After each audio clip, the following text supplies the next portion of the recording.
এক বোনের বিয়ে সম্পর্কিত দোয়া কবুলের গল্প। আমার বড় বোনের বিয়ে হয় ২০১০ সালে। তখন আমি দশম শ্রেণীতে পড়ুয়া ছাত্রী, যদিও ফাইনাল এক্সাম ছিল ২০১১-তে। যা হোক, আমি যখন ইন্টারে পড়ি তখন থেকে আমার জন্য বাসায় বিভিন্ন প্রস্তাব আসা শুরু হয়, কিন্তু কোথাও আমি রাজি হচ্ছিলাম না। কেন জানি ভালোই লাগতো না। এইভাবে ইন্টার শেষ। এই সময় একটা ছেলের পারিবারিক লোকজন এসে আমাকে আংটি পরিয়ে যায়, কিন্তু আমি একটুও রাজি ছিলাম না। যেই কান্নাকাটি শুরু করে দিলাম, তারপরে আব্বু যাদের আংটি তাদের কাছে ফেরত দিয়ে মেয়ে দিবে না বলে জবাব দিয়ে আসে। তখন একটি অজুহাত ছিল, আমি অনার্স পড়ব। সত্যি কথা বলতে কি, আমি নিজেও জানি না কী জন্যে বিয়েতে রাজি হচ্ছিলাম না। এ সময়গুলোতে বিয়ের ব্যাপারে ভাবনা ছিল, একটা বড়লোক বাবার রাজপুত্র আসবে আর ধুমধাম করে অনেক বড় করে আমার বিয়ে হবে। আমার বাবারও তো টাকা পয়সা আছে, সমস্যা নেই। শুরু হলো অনার্স লাইফ। গ্রাম ছেলে শহরে চলে গেলাম। কলেজে বিভিন্ন অঞ্চলের বিভিন্ন মানুষ দেখা চেনা শুরু করলাম। আর কিছু কিছু মানুষের কঠিন বাস্তবতা দেখে নতুন করে নিজের চিন্তাভাবনার পরিবর্তন লক্ষ্য করলাম। সংসারে অশান্তি, ডিভোর্স, পরকীয়া আর যৌতুক ইত্যাদি হরাম বিষয়াবলী যখন মাথায় ঢুকল, তখন বিয়ের ভাবনাটা সম্পূর্ণভাবে পরিবর্তন হয়ে গেল। এই দিকে জেনারেল অনেক প্রস্তাব আসতেছিল, কিন্তু কাউকেই আমার ভালো লাগছিল না। মনটা কোথাও স্থির হয় না বলতে গেলে। সারা জীবন কাটিয়ে দেয়ার মতো করে কাউকেই বিশ্বাস করতে পারছিলাম না। একদিকে মা বাবার দুশ্চিন্তা, আর অন্যদিকে চারিদিকে প্রতিদিনের নিত্য নতুন বিভিন্ন ঘটনা দেখে খুব হতাশাগ্রস্ত হয়ে পড়েছিলাম। এতদিনে পছন্দও পরিবর্তন হল। বড়লোক বাবার রাজপুত্র তখন আর পছন্দ না। পছন্দ একজন দিনদার ভালো মানুষ, যাকে অনেক ভরসা করতে পারব, যে আমাকে সবসময় সৎ কাজের আদেশ আর অসৎ কাজের নিষেধাজ্ঞা দিবে। তখন থেকে দোয়া করা শুরু করে দিলাম, যদিও বিয়ের জন্য দোয়া অনেক আগে থেকেই করতাম। দোয়ায় বলতাম, আল্লাহ, আমার বিয়ের জন্যে আমার মা বাবা যে দুশ্চিন্তা করতেছে, আমাকে উত্তম পাত্রস্থ করার মাধ্যমে তুমি তাদেরকে তার চেয়েও ১০০০ গুণ বেশি সন্তুষ্ট করে দাও। বলে রাখা ভালো, আমি চট্টগ্রামের মেয়ে।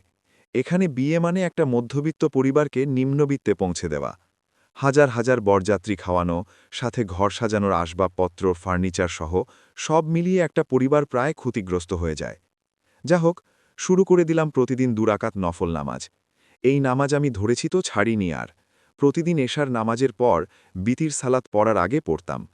জানি না কয় বছর পড়েছি, তবে দোয়া ছিল একটা উত্তম পাত্র, আর স্বপ্ন ছিল সুন্না মোতাবেক বিয়ে।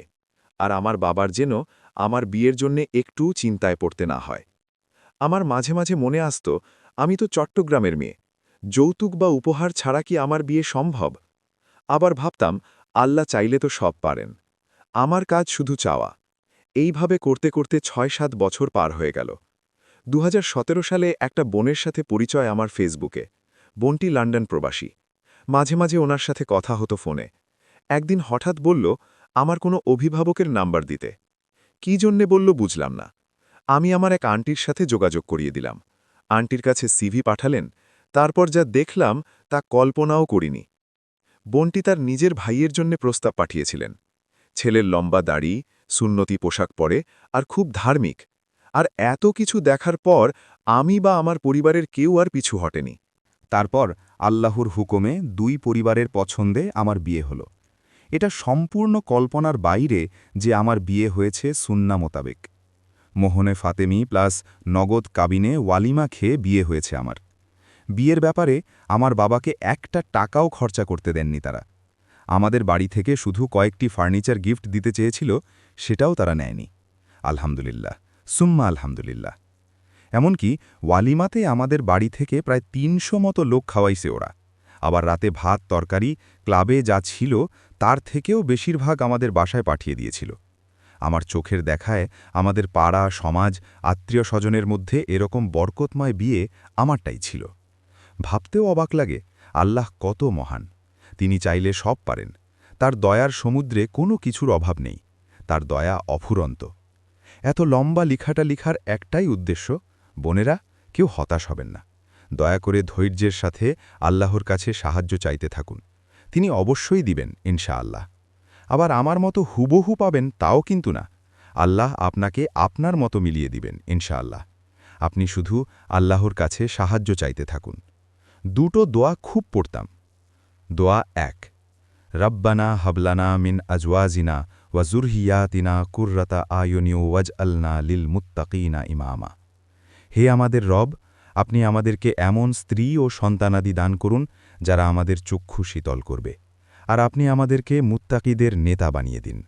সূরা ফুরকান ২৫ আয়াত ৭৪। দোয়া ২, রব্বি ইন্নী লিমা আনজালতা ইলাইয়া মিন খাইরিন ফাকির। হে আমার রব, নিশ্চয়ই আপনি আমার প্রতি যে অনুগ্রহই না নাজিল করবেন, আমি তার মুখাপেক্ষী। সূরা কাসাস ২৮ আয়াত ২৪। আল্লাহ প্রত্যেকটা দিনই বোনকে উত্তম জীবনসঙ্গী দান করুন। আমিন।